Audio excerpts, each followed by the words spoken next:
नमस्कार, मेरा नाम डॉक्टर दिनेश भारद्वाज है। आज हम बात करेंगे जो पेशेंट्स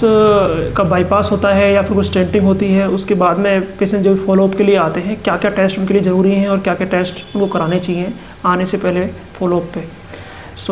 सबसे पहले तो हम लोग रूटीन इन्वेस्टिगेशंस कराते हैं, जिसमें कि आपका कंप्लीट ब्लड काउंट होता है, किडनी फंक्शन टेस्ट होता है, उसके अलावा आपका लिवर फंक्शन टेस्ट होता है, उसके अलावा छाती का एक एक्सरे होता है, वो काफ़ी ज़रूरी होता है फॉलोअप पे जब भी आप आते हैं। और उसके अलावा जो जिन मरीजों में स्टेंटिंग हुई होती है या फिर बाईपास हुआ होता है, जब वो फॉलोअप के लिए आते हैं, इनिशियल फॉलोअप पे तो ईको की ज़रूरत नहीं पड़ती है, जो कि आपका 2 हफ्ते के बाद में होता है बाईपास ऑपरेशन के बाद में। बट जो फॉलोअप आपका 3 महीने के बाद में या 6 महीने के बाद में होता है, उस केस में आपको स्ट्रेस ईको की ज़रूरत पड़ती है। उसमें हम लोग ये आइडेंटिफाई करते हैं कि जिसमें हमने बाईपास किया है, जिस एरिया में जिसने उसको बाईपास किया गया है, उसकी वॉल में कोई मोशन एबनॉर्मलिटी तो नहीं है, क्या जो वाल जो है वो ठीक से काम कर रही है नहीं कर रही है, हार्ट में कितना इंप्रूवमेंट हुआ है। और जब आप कोई स्ट्रेस लेते हैं या कोई एक्सरसाइज करते हैं, तो उस रीजन में जहाँ पे हमने बाईपास किया है या फिर स्टेंट लगाया है, वहाँ पे उस एरिया में कोई भी फर्दर अभी कोई डैमेज तो नहीं हो गया है, नया डैमेज तो डेवलप नहीं हो गया है, उसको हम लोग आइडेंटिफाई कर सकते हैं।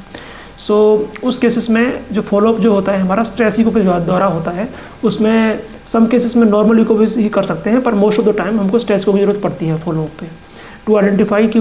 कोई नया चीज़, नया इन्फेक्ट तो कोई डेवलप नहीं हो गया है, कोई नया एरिया तो डेवलप नहीं हो गया है, और जो पुराने जो हमने बाईपास किए हैं या स्टेंट लगाए हैं वो प्रॉपरली काम कर रहे हैं या नहीं कर रहे हैं। हम लोग उसमें स्ट्रेस इको हम लोग एडवाइस करते हैं कंपेयर टू द इको। उसके अलावा आपका HbA1c भी हमारे लिए इंपॉर्टेंट है कि आपका डायबिटीज़ का कंट्रोल जो लास्ट के 3 महीनों में किस तरह से रहा है। कुछ मरीजों में पाया जाता है कि उनका डायबिटीज़ का जो कंट्रोल है, काफ़ी अनकंट्रोल डायबिटीज़ होते हैं, तो उनमें वुंड्स ही जो हमारे जो जख्म हैं वो भी अच्छी तरह से नहीं भरते हैं और उन पर इन्फेक्शन होने की पॉसिबिलिटी काफ़ी ज़्यादा होती है, और वो हमारे पास में जो जख्म जो है ओपन वुंड्स को लेके प्रेजेंट करते हैं। और वो एक तरह से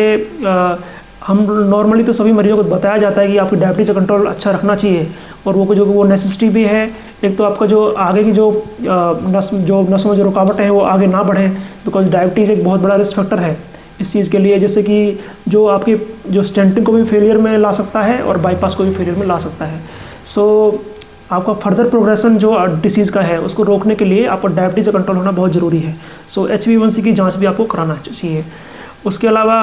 आते हैं तो जिसमें कुछ मरीज जो हाइपोथायराइड होते हैं या फिर हाइपरथायराइड होते हैं, तो उनमें थायराइड फंक्शन टेस्ट हम लोग कराते हैं। ये हमारी कुछ बेसिक नीड्स होती हैं जिसको हम लोग कराया जाता है आफ्टर द बाईपास या आफ्टर स्टेंटिंग। आप इन रिपोर्ट्स को लाके हमको दिखा सकते हैं, चेकअप करा सकते हैं। इसके अलावा कुछ मरीजों में कुछ स्पेसिफिक और भी डिसीज़ के साथ में जो होते हैं बीमारियां होती हैं, उसमें कुछ स्पेसिफिक पर्टिकुलर टेस्ट होते हैं, बट ये रूटीन टेस्ट हैं जो सभी के अंदर नेसेसरी होते हैं। जो हमारे वाल्व के जो केसेस होते हैं, वाल्व के जो पेशेंट्स होते हैं, उसमें जैसे INR की जांच एक अलग से ऐड हो जाती है जो कि हमको करानी पड़ती है, और उस केस में ज़रूरी नहीं कि स्ट्रेस इको आपको कराना है, नॉर्मल इको से भी हमारा काम हो जाता है। तो ये मैंने ब्रीफ में आपको जानकारी दी है कि आप जो फॉलोअप में आते हैं आफ्टर सर्जरी या स्टेंटिंग, तो क्या क्या आपको इन्वेस्टिगेशंस कराने हैं। तो ये वीडियो आप कभी भी आने से पहले ज़रूर देखिए, और ये अपनी जांच अपने आप साथ में लेके आइए।